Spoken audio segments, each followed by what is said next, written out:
Kayvon Thibadeaux narrowly avoided what could have been a season-ending injury last night, and in this video we're going to talk about what happened on this play and why he's fortunate it wasn't worse. Welcome back everybody, I'm Dr. Brian Sutterer, and on this channel my goal is to teach you about sports medicine. So if you're interested in learning about injury mechanisms and the subsequent anatomy of what exactly happened, then be sure and subscribe for all my future videos to know exactly what's going on. The official report is that Kayvon Thibadeaux suffered an MCL injury on this play yesterday, and the Giants are hopeful that he's going to be back for week 1, which will be around the 3-week mark.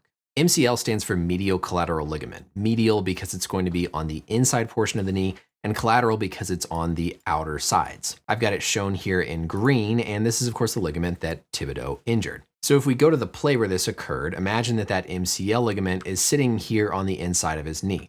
As the Bengals player comes in here and makes this hit, you're going to see how the knee bends inward. We call that inward direction knee valgus, and so this load coming from the outside of the knee hitting inward is going to be a valgus load. As the knee bends inward, that's going to stretch the inside of the knee and put it under tension, and so then the MCL ligament can be stretched beyond what it can normally sustain, leading to an MCL sprain or partial tear. Before we get to the mechanism of why he avoided something like an ACL tear and is extremely fortunate, let's just touch on the MCL recovery. It's more common for the MCL to be injured up here at this proximal portion, so higher up where it's originating off of the femur, and that's good because the blood supply is better up here. With Thibadeaux, the fact that they expect him to return in around 3 weeks suggests this is more on the grade 1 to grade 2 side of the scale, as opposed to a full tear like a grade 3. A grade 1 injury is just going to be sort of some microscopic partial tearing of the ligament, and whenever you clinically examine somebody, there will be some pain over the MCL, specifically near this origin where it could be torn, but there's not going to be any laxity when you actually stress the ligament. A grade 2 injury is going to be now some partial tearing of that ligament to where you have pain and a little bit of laxity when you stretch it, but there's a good firm endpoint.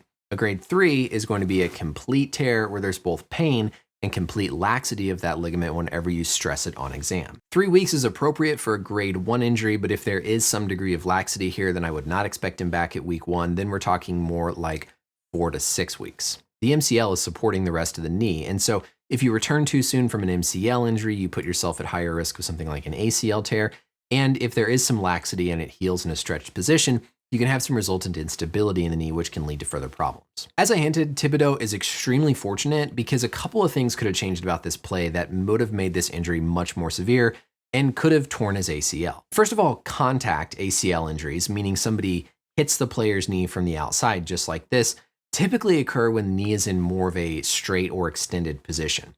With Thibadeaux here, we can see how his knee is bent. It's flexed almost to about, I'd say 90 degrees or so of flexion. If this hit had occurred with Thibadeaux's knee being more straight or upright, then we're at a higher risk of it tearing his ACL. Similarly here, if the Bengals player had hit him more on the front of the knee and directed that force back and in, I would have been more worried about the ACL.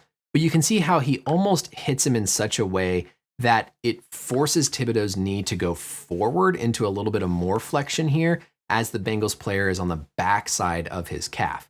Again, if that hit had come more from the front, you run more risk of possibly hyperextension. That knee is going to be in more of an extended position, and I would have been worried more about the ACL. So the fact that this occurred with a relatively flexed knee made me more concerned about the MCL when I saw it as opposed to the ACL. But we're talking about inches here, right? Football's a game of inches. Injuries are as well. This could have been drastically different if the hit had just come in from a different location. Thibadeaux is also very lucky to not have suffered a significant ankle injury here. If we focus down on that right ankle, you can see how his ankle gets forced into eversion, where the inside of the ankle bone comes down towards the field. This can run the risk of a high ankle sprain, which could be like 4 to 6 weeks of recovery, and sometimes can even result in ankle fractures and dislocations. So a lot of fortunate things here for Thibadeaux to have escaped with just an MCL injury. That sounds like it's not going to be too severe. AJ Hawk also made a good point on the Pat McAfee show this morning about another aspect of why this led to an injury that's important for people playing this position. Let's take a listen. Okay. So split second, he looks at the end around, which is supposed to do, just win. Right foot in the ground too. That's what caused it, I think. And someone else. He mentions the right foot was planted in the ground, and that's exactly correct about why this was so significant. When the foot is anchored in the ground, you've got an end point to where now when the load comes through, that middle of the lever arm, so to speak, is what's being stressed. If Thibadeaux's foot were off the ground, then that impact comes in and all it does is moves his entire leg inward.